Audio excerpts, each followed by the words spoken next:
Good noon, everyone. Once again, welcome back to another class and another video. Today, we will start some new thing which is related to our environment, that is EVS. EVS नाम लेते ही हमें sixth से हमारा EVS normally शुरू हो जाता है. अब तो मेरे ख्याल से फर्स्ट सेकंड थर्ड में भी EVS का थोड़ा इंट्रोडक्शन होगा एनवायरमेंटल साइंस का. तो EVS होता क्या है, पहले ये थोड़ा समझ लेते हैं. इन्वायरमेंटल साइंस हमें पढ़ना क्यों जरूरी है, क्या इंपॉर्टेंस है कि हमें इन्वायरमेंटल साइंस के बारे में आज के टाइम में पढ़ना है. हमारे पास जो नेचुरल रिसोर्सेज हैं वो बहुत कम हो गए हैं आजकल.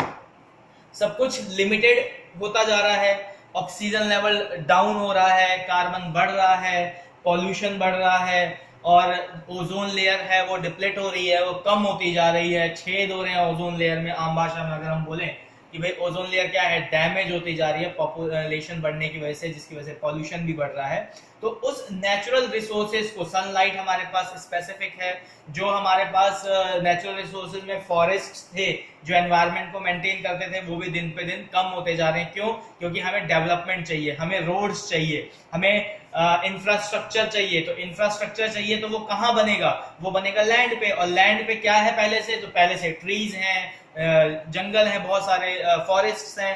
तो उन सबको हटाया जा रहा है और वहां पे डेवलपमेंट की जा रही है. तो कहीं ना कहीं जो कटिंग की जा रही है नेचुरल रिसोर्स की, चाहे वो पेड़ पौधों को लेके हो, चाहे वो डिपॉजिट यानी जैसे कोल है, कोयले की खदान धीरे धीरे खाली होती जा रही है, एम्प्टी स्पेस बनता जा रहा है. इसको ऐसे समझ लो कि भाई ये लैंड है, यहाँ पे आपको एक कोयले की खदान मिली, आपने क्या किया, ड्रिल किया, आपने इसको खाली कर दिया, इसको निकाल दिया. तो यहाँ पे क्या हुआ, एम्प्टी स्पेस हो गया. एम्प्टी स्पेस हुआ, प्रेशर पड़ने की वजह से इन फ्यूचर कभी यहाँ पे कंस्ट्रक्शन वगैरह हुई, लैंड के ऊपर प्रेशर पड़ा, तो ये एम्प्टी स्पेस क्या हुआ, नीचे हो गया, लैंडस्लाइड्स हो गई. ठीक है. तो ये सारी चीजें, जब आप नेचुरल रिसोर्स को रिक्वायरमेंट से ज्यादा कंजर्व करने लगते हो कि भाई जितना रिक्वायरमेंट है उससे ज्यादा निकाल रहे हो, आप एक्स्ट्रा निकाल रहे हो, एनवायरमेंट का ध्यान नहीं रख रहे हो, उस चीज को ध्यान में रखते हुए आपका एक सब्जेक्ट इंट्रोड्यूस करा गया, वो है एनवायरमेंटल साइंस, जिसके अंदर स्पेशली फॉर एमएलटीज, जो एमएलटी कर रहे हैं, चाहे वो डिप्लोमा है, सर्टिफिकेट है या डिग्री है, उन सबके पास ये एक ईवीएस सब्जेक्ट होता है और इसको क्लियर करना जरूरी होता है. ये सब्जेक्ट परसेंटेज इंक्लूड नहीं करता है, बट इस सब्जेक्ट को क्लियर करना जरूरी हो जाता है. तो इसमें हमारे जो टॉपिक्स हम पढ़ेंगे, वो सबसे पहला टॉपिक रहेगा हमारा नेचुरल रिसोर्सेज.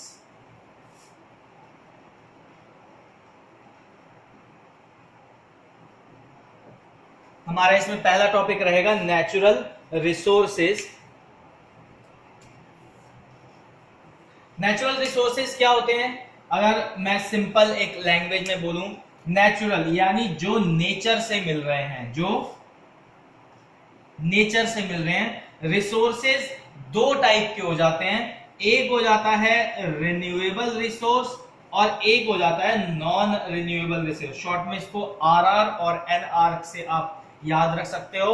आरआर मतलब रिन्यूएबल, मतलब दोबारा से यूटिलाइज करने वाला रिसोर्स जो होगा वो आपका रिन्यूएबल रिसोर्स होगा. और नॉन रिन्यूएबल मतलब एक बार यूटिलाइज कर दिया, उसको आप दोबारा यूज नहीं कर सकते, वो होता है आपका नॉन रिन्यूएबल रिसोर्स. अब रिन्यूएबल और नॉन रिन्यूएबल की बात कर लें तो जितने भी आपके फ्यूल कंजप्शंस हैं, जितने भी आपके फ्यूल्स हैं, ठीक है, या पेट्रोल, डीजल, ये क्या है, एक बार में कंजर्व करने वाला है. एक बार आपका फ्यूल बर्स्ट हो गया, वो दोबारा वापस नहीं आ सकता, तो वो रिन्यूएबल, नॉन रिन्यूएबल रिसोर्सेज में चला गया. रिन्यूएबल रिसोर्सेज क्या है? जैसे वाटर.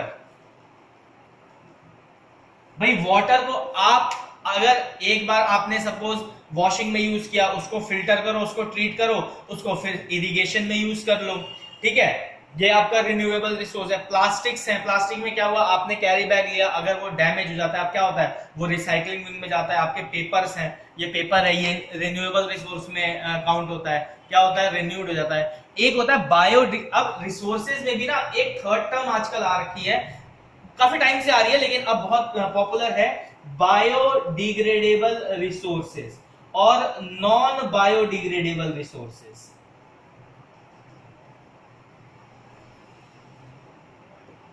अब बायोडिग्रेडेबल और नॉन बायोडिग्रेडेबल ये भी एक रिसोर्सेज टर्म से ही आया है। बायोडिग्रेडेबल आजकल आप देख रहे होंगे पॉली बैग्स की जगह पेपर बैग या क्लॉथ बैग ज्यादातर यूज होते हैं शॉप्स पे, that are a kind of biodegradable source. ठीक है, प्लास्टिक को आप रिन्यू तो कर सकते हो लेकिन उसमें एनर्जी बहुत ज्यादा लगती है, उसमें पॉल्यूशन क्रिएट होता है। एक प्लास्टिक का बैग जब बर्न करके दोबारा रिन्यू किया जाता है तो बहुत सारा उसमें कार्बन या अदर केमिकल्स रिलीज होते हैं उसको बर्न करते वक्त, तो वो क्या है, एक पॉल्यूशन क्रिएट करता है। ठीक है, तो हम ईवीएस के अंदर कुछ पॉल्यूशन टर्म्स के बारे में पढ़ेंगे, कुछ रिन्यूएबल रिसोर्सेज के बारे में पढ़ेंगे, कुछ नॉन रिन्यूएबल रिसोर्सेज के बारे में पढ़ेंगे। नेचुरल रिसोर्सेज क्या होती हैं, नेचुरल रिसोर्स मतलब जो नेचर से मिल रही है। सबसे कॉमन नेचुरल रिसोर्स क्या है हमारे पास, सनलाइट, फ्री ऑफ कॉस्ट है। आप सोलर पैनल लगाओ, सनलाइट से आप इलेक्ट्रिसिटी प्रोड्यूस कर सकते हो। ठीक है, सनलाइट से फोटोसिंथेसिस भी होता है, खाना भी बनाता है प्लांट, वो प्लांट हम खा के हम जिंदा रहते हैं। ठीक है, बिना सनलाइट के आपको विटामिन डी नहीं मिलेगा। तो नेचुरल रिसोर्सेज में सबसे पहले आ गया सनलाइट, फिर आ जाता है आपका रिवर्स। भाई रिवर्स है, ठीक है, झील वगैरह जिसे हम देखते हैं, आप देखते हो वहां पे क्या होता है, टरबाइन डैम लगाया जाता है, एक डैम क्रिएट किया जाता है झील पे।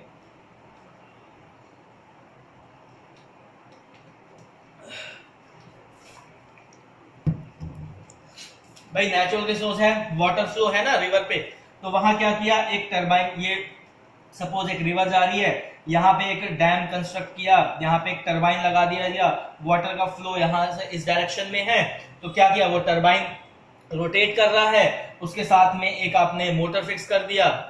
ठीक है, वहां से आपका एम्पलीफाई होते होते होते वो इलेक्ट्रिसिटी प्रोड्यूस कर रहा है, फिर इलेक्ट्रिसिटी हब बनाया और आपने उसको वायर के थ्रू ट्रांसफर किया, एक सिटी से दूसरे सिटी, एक स्टेट से दूसरे स्टेट, या एक कंट्री से दूसरे कंट्री।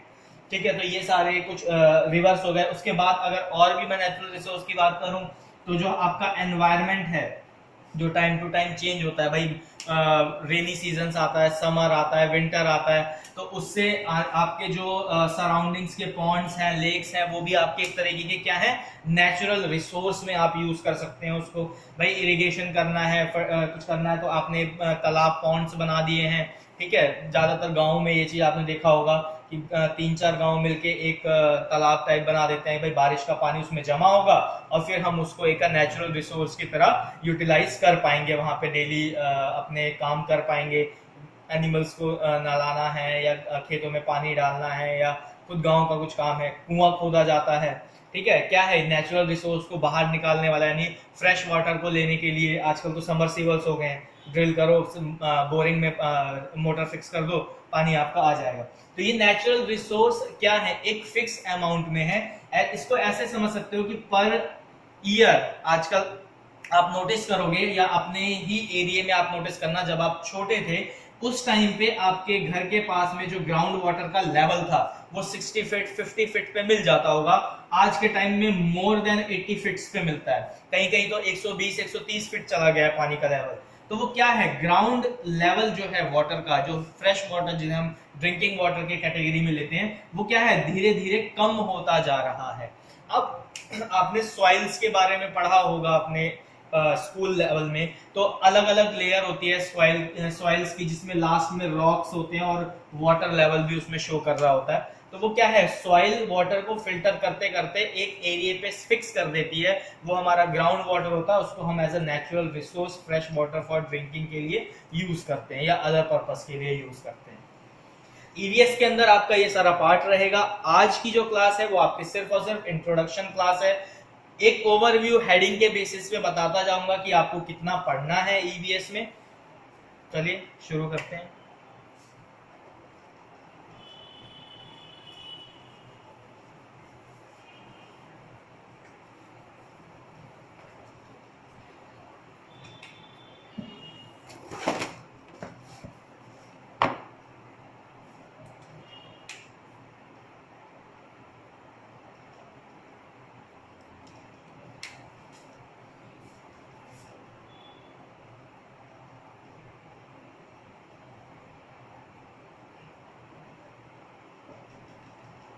बात करते हैं नेचुरल रिसोर्सेज की। मैं पहले अपने स्टूडेंट से जानना चाहूंगा कि वो कितना जानते हैं नेचुरल रिसोर्स के बारे में। अंजलि राजपूत, नेचुरल रिसोर्सेज के बारे में आप क्या क्या जानते हैं, एक बार ब्रीफ करें। नेचुरल रिसोर्स जो मतलब नेचर से होते हैं, जैसे कि बताएं। नेचर से मिलने वाले रिसोर्सेज को हम नेचुरल रिसोर्सेज बोलते हैं, और वो कौन कौन से हैं? वाटर हो गया, एयर हो गए, और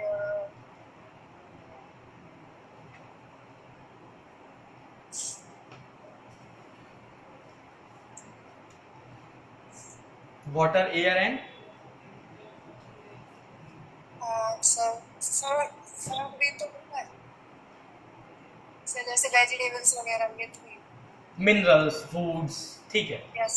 ओके, प्रिया पाल, आप कुछ बताएं नेचुरल रिसोर्सेज के बारे में।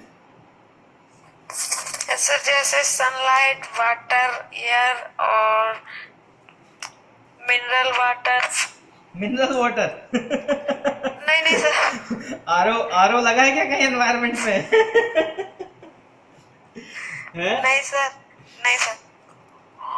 चलो जोक्स अपार्ट, ठीक है। मिनरल वाटर होता है माउंटेन से आने वाला, पहाड़ों के बीच से आने वाला वाटर जो है वो हाईली रिच मिनरल वाटर होता है, क्योंकि वो आपके प्लांट के रूट्स से होता हुआ और रॉक से फ्रेश वाटर होता हुआ जो आ रहा होता है। बेसिकली आइस एज जो पार्ट है, आइस जो है वो मेल्ट होती है, तो वहां से बहुत जो मिट्टी के साथ आ रहा होता है, तो सॉइल्स में बहुत सारे मिनरल्स प्रेजेंट होते हैं, तो वो वाटर में मिक्स होते हुए नीचे आते हैं। इसीलिए कभी आपने देखा होगा कि जहां पे सबसे ज्यादा रिवर्स होती है, रिवर क्या है, हाई एल्टीट्यूड से लो एल्टीट्यूड की तरफ चलती है।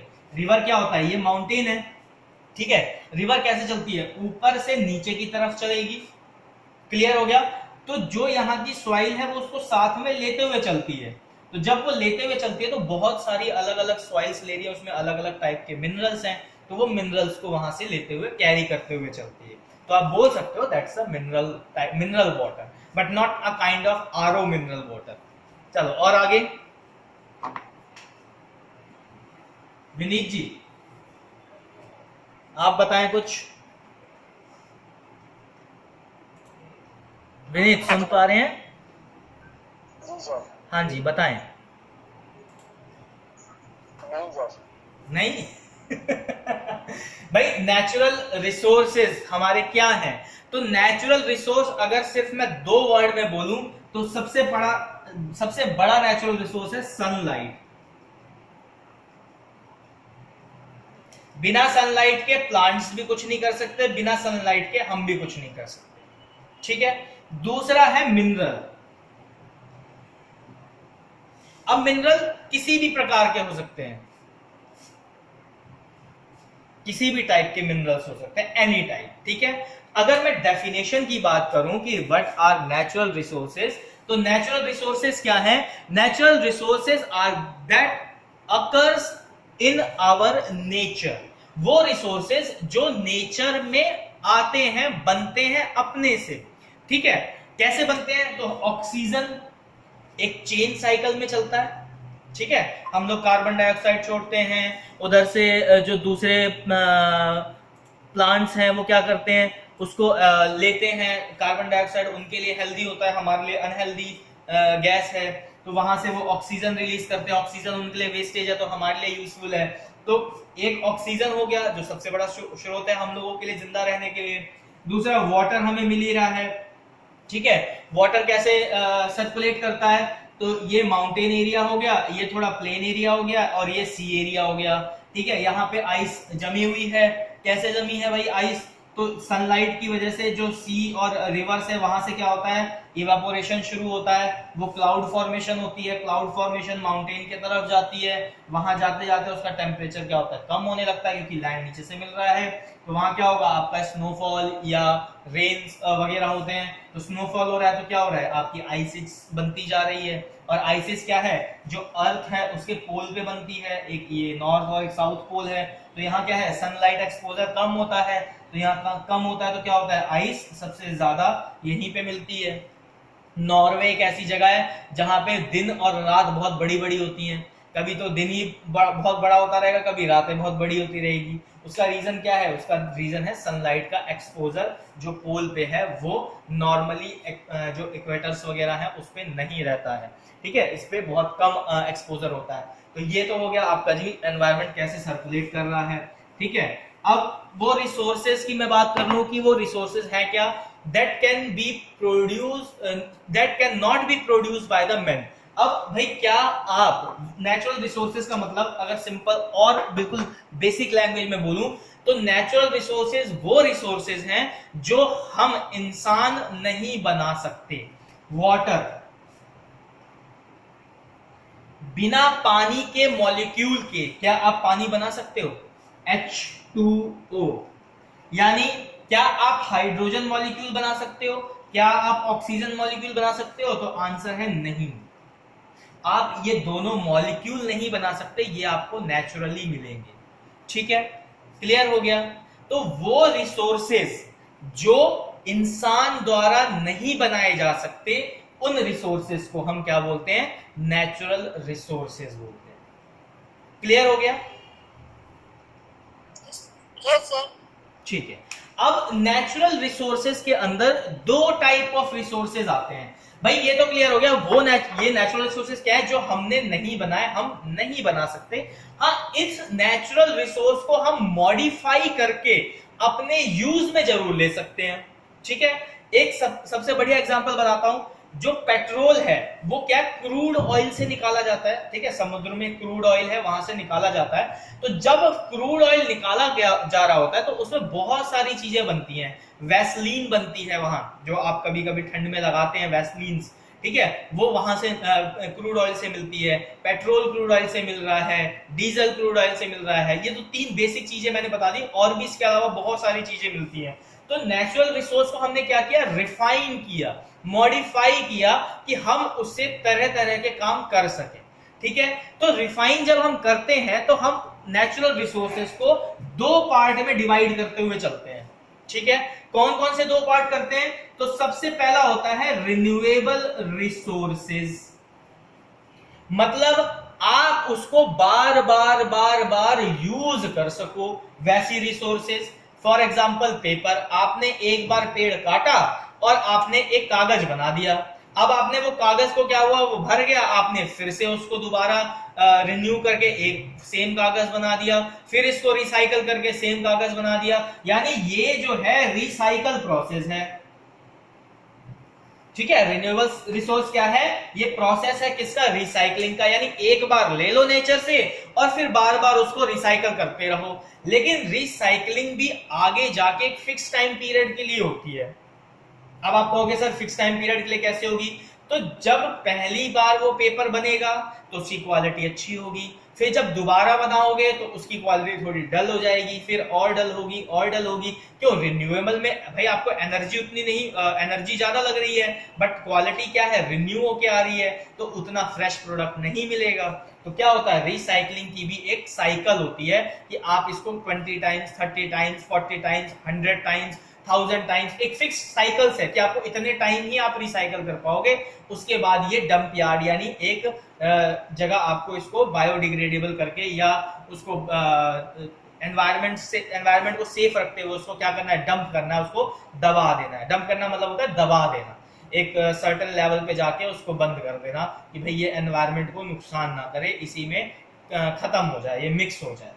क्लियर हो गया? तो रिन्यूएबल क्या है? ये बेस्ड, इसका जो बेसिक प्रिंसिपल है रिन्यूएबल रिसोर्सेज का वो क्या है? रिसाइकलिंग।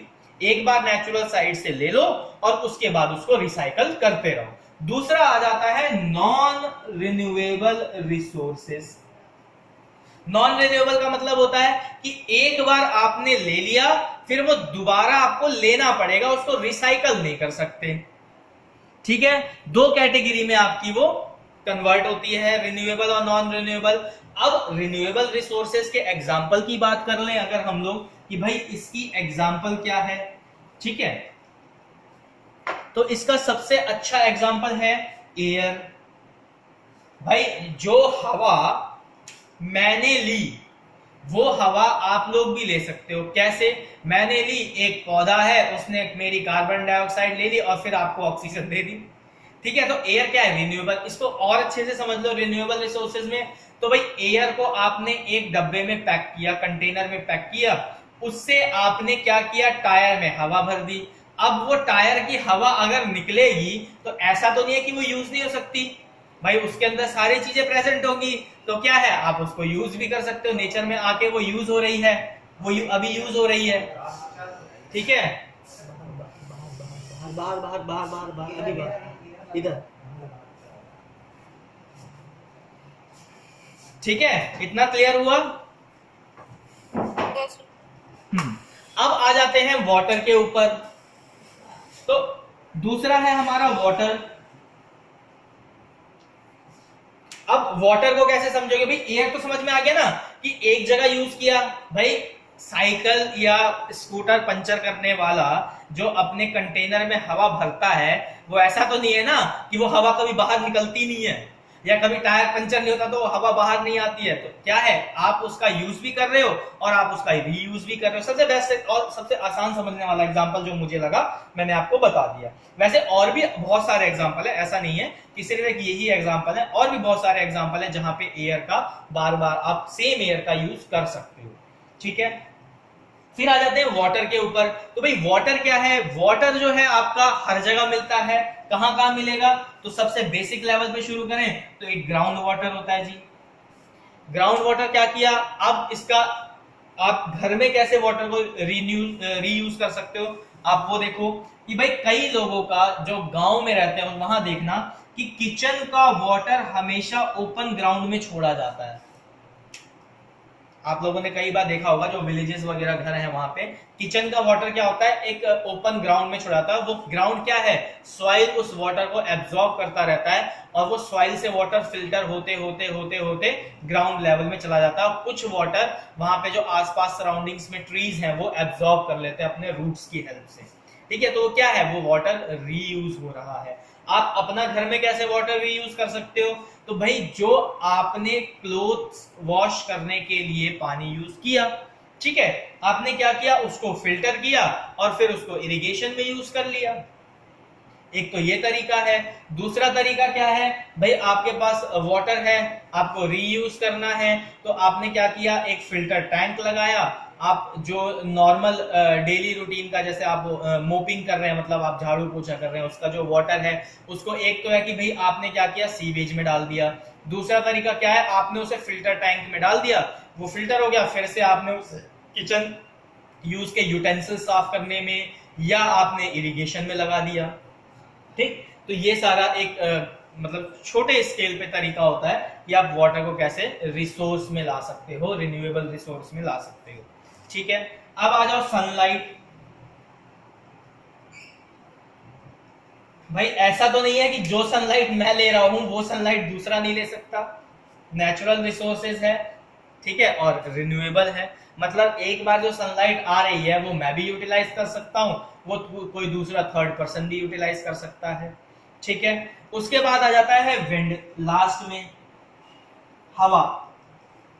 तो विंड क्या है? जो विंड मेरे यहां से होके जा रही है वो विंड आपके यहां से होके जा रही है, फिर वही विंड मेरे को वापस मिल रही है।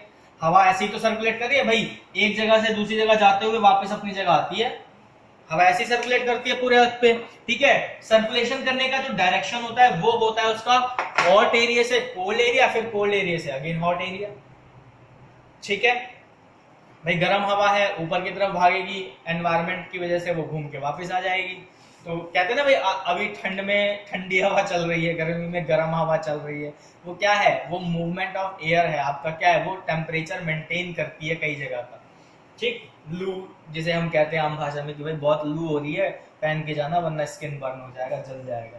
तो विंड भी क्या है? एक तरीके का रिन्यूएबल रिसोर्स है। कैसे रिन्यूएबल कर सकते हो? जो विंड आप इलेक्ट्रिसिटी टरबाइन यूज करते हुए, बड़े बड़े फैंस टरबाइंस लगते हैं जो इलेक्ट्रिसिटी पैदा करते हैं, वो विंड का यूज आप सांस लेने में भी कर रहे हो और उसी विंड का यूज आप इलेक्ट्रिसिटी प्रोड्यूस करने में भी कर रहे हो। ठीक है, विंड की हेल्प से आपके कपड़े भी सूख रहे हैं, विंड की हेल्प से आपको सांस लेने को भी मिल रहा है। घर में कपड़े टांग दो, हवा चल रही है, हवा चल रही है, कपड़े सूख रहे हैं, उसमें वाटर मॉलिक्यूल्स। भाई कपड़े सूख कैसे रहे? किसी ने कभी कॉन्सेप्ट सोचने की कोशिश की है कि भाई मैंने तार पे कपड़े डाल दिए, ठीक है, ये एक मैंने पैंट डाल दी, तार पे कोई कपड़ा डाल दिया, ठीक है। अब क्या हुआ, हवा चली तो ये मूव किया, तो ये सूख कैसे गया, ये सूख ऐसे गया कि जो एयर के मॉलिक्यूल्स हैं उसने कपड़े में प्रेजेंट वाटर मॉलिक्यूल को अपने साथ मूव कर लिया, तो क्या हुआ, कपड़ा ड्राई हो गया। तो ये एक फंडामेंटल प्रिंसिपल है इसका कि जी हवा से कपड़े कैसे सूख जाते हैं। ठीक है, एक कॉमेडियन कॉन्सेप्ट है बट ये आपको शो कर रहा है कि विंड जो है ये भी एक रिन्यूएबल रिसोर्स है। कैसे, जिस हवा से आपके कपड़े सूख रहे हैं वही हवा आप सांस लेने में भी यूज कर रहे हैं। तो ये आपके कुछ रिन्यूएबल रिसोर्सेस थे। ठीक है, अब कुछ नॉन रिन्यूएबल रिसोर्सेस की बात कर लेते हैं। नॉन रिन्यूएबल रिसोर्सेस क्या होते हैं, तो मैंने नॉन रिन्यूएबल बता दिया, जो दोबारा यूज नहीं किए जा सकते। मैंने फ्यूल का एग्जांपल सबसे पहले दिया था। तो बात कर लेते हैं ऑयल की। भाई आप घर में ऑयल यूज करते हो, खाना पकाने वाला, आपने सब्जी में जो तेल डाला, ठीक है, तो कुछ तो आपने खा लिया, तो वो तो रिन्यू हो ही नहीं सकता। तो और कुछ ऑयल क्या हुआ, एनवायरनमेंट में ज्यादा हीट होने की वजह से क्या हुआ, एक्सपोज हो गया, इवेपोरेट हो गया। तो क्या वो इवेपोरेटेड ऑयल को आप वापस ले सकते हो, नहीं। अगर आपने कंडीशन अप्लाई किया, भाई एक कोल्ड एरिया बनाया, उसमें पाइपलाइन लगाई और फिर उसको रिन्यू किया, लेकिन उससे फिर आप दूसरा काम नहीं कर रहे ना, आप तो वही कर रहे हो कि ऑयल को बॉईल कर रहे हो, उसको इवेपोरेट कर रहे हो, फिर से फ्रेश ऑयल ले रहे हो। वो तो आपका रिसाइकलिंग प्रोसेस हो गया कि आपके पास एक क्रूड ऑयल आ गया, आपको उसमें से फ्रेश ऑयल निकालना है तो उसको बॉईल कर लो या उसको फिल्टर कर लो। ठीक है, लेकिन नेचुरल ऑयल्स जो हैं हमारे, जो हम फूड ऑयल्स वगैरह यूज करते हैं या जो आपके पेट्रोलियम ऑयल्स हम यूज करते हैं, वो क्या है, वन टाइम यूजेबल होते हैं। ठीक है, फिर आ जाते हैं नेचुरल गैस।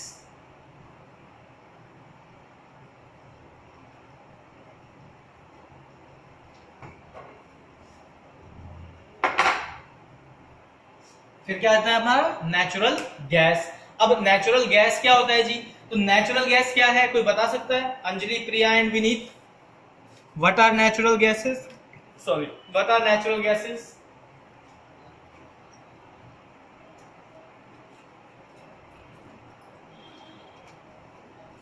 सर जैसे natural gases oxygen, carbon dioxide. All gases which are present in the environment, oxygen, carbon, nitrogen, ठीक है, whatever, किसी भी टाइप की गैसेस जो है वो क्या है, वन टाइम यूजेबल है। कैसे वन टाइम यूजेबल है, मैंने जो ऑक्सीजन ले लिया वो मेरी बॉडी में यूटिलाइज हो गया, उसके बदले में मैंने कार्बन डाइऑक्साइड दिया जो एक पौधे ने यूटिलाइज किया ऑक्सीजन बनाने के लिए। तो वो ऑक्सीजन जो मैंने ले लिया, मैंने वो वापस तो नहीं किया एनवायरनमेंट को, मैंने उसका सब्स्टिट्यूट वापस किया कार्बन के साथ का कॉम्बिनेशन वाला ऑक्सीजन। भाई मैंने लिया सिंपल O2, मैंने रिटर्न किया CO2, ठीक है, ये मुझे मिला ट्री से और ये यूटिलाइज किया ट्री ने, तो ये क्या हो गई, एक साइकिल हो गई, इसके बीच में एक ह्यूमन में आ गया। भाई मैंने ऑक्सीजन लिया, कार्बन डाइऑक्साइड दिया, वो कार्बन डाइऑक्साइड पेड़ ने लिया, पेड़ ने फिर ऑक्सीजन दिया, फिर वो मैंने लिया या किसी थर्ड पर्सन ने लिया तो वो भी CO2 रिलीज कर रहा है, तो फिर वो वापस पेड़ ले रहा है। तो ये क्या है, एक साइकिल चल रही है, लेकिन ये साइकिल क्या है, नॉन रिन्यूएबल साइकिल है। हम खुद से रिन्यू नहीं कर पा रहे इस चीज को, क्या है, दूसरा नेचुरल सब्सटेंस लग रहा है रिन्यू करने के लिए। ठीक है, हम कुछ भी कर रहे हैं केमिकली ट्रीट करके कार्बन ऑक्सीजन को इतना ज्यादा फिल्टर नहीं कर सकते जितना पेड़ कर लेता है। क्लियर हो गया? तो आपके नेचुरल रिसोर्सेज का एक ऑक्सीजन का एक अच्छा एग्जांपल हो सकता है, आपको समझ में आया होगा। आगे बढ़ते हैं, तो है कोल। ठीक है, कोल्स यानी कोयले वगैरह जो आप यूज करते हैं या जो नेचुरल वुड है, ठीक है, ये सब क्या है, कोल फॉर्म में आते हैं। ये क्या है, एक बार अगर कोयला जला दिया तो वो दोबारा जल सकता है? नहीं भाई, एक बार वो रेड हो गया, ठीक है, जब कोयला जलता है तो रेड में कन्वर्ट हो जाता है और बहुत हीट प्रोड्यूस करता है वो, साथ में कार्बन बहुत छोड़ता है। इसलिए बोला जाता है अंगीठी जला के नहीं सोना चाहिए। अंगीठी एक नॉर्मल लैंग्वेज है जो गांव में यूज की जाती है, भाई ठंड ज्यादा हो रही है, अंगीठी जला लो, ठीक है, यानी कोयला जला लो। तो क्या होता है, वो कोल जला के नहीं सोना। उसका रीजन क्या है, एक बंद कमरे में अगर आप कोल जलाओगे कार्बन बहुत ज्यादा हो जाएगा, वो आपकी बॉडी के लिए हार्म करेगा। ठीक है, तो कोल एक उसका एग्जांपल हो गया। उसके बाद हो गया नेचुरल फ्यूल्स।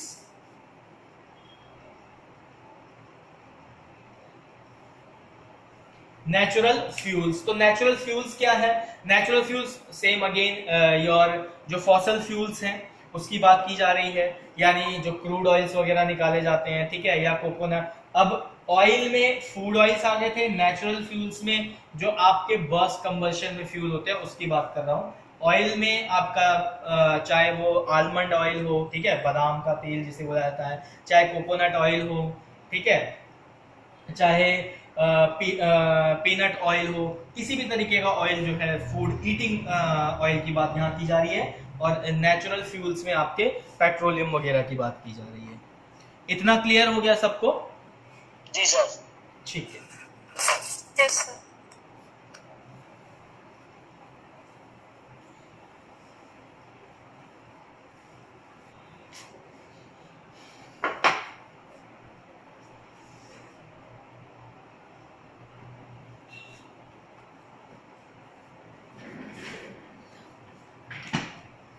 आज का पार्ट हम यहीं पे कवर अप करते हैं, कल इसको हम कंटिन्यू करेंगे। क्लासेस का टाइम थोड़ा सा अभी अनफिटिंग रहेगा क्योंकि एक फिक्स टाइम मैं नहीं दे सकता, क्योंकि आज भी थोड़ा सा नेटवर्क इशू हो गया था, इस वजह से क्लास काफ़ी लेट हो गया। तो टाइमिंग आपका यही रहेगा, मोस्ट प्रॉब्ली 9 से 1-2 के बीच में कोई भी शेड्यूल अप हो जाएगा। इसके नोट्स जो हैं वो आपको मिल जाएंगे आपके गूगल क्लासरूम पे, आप जाके चेक कर सकते हैं। आज की क्लास के लिए इतना ही। Thank you.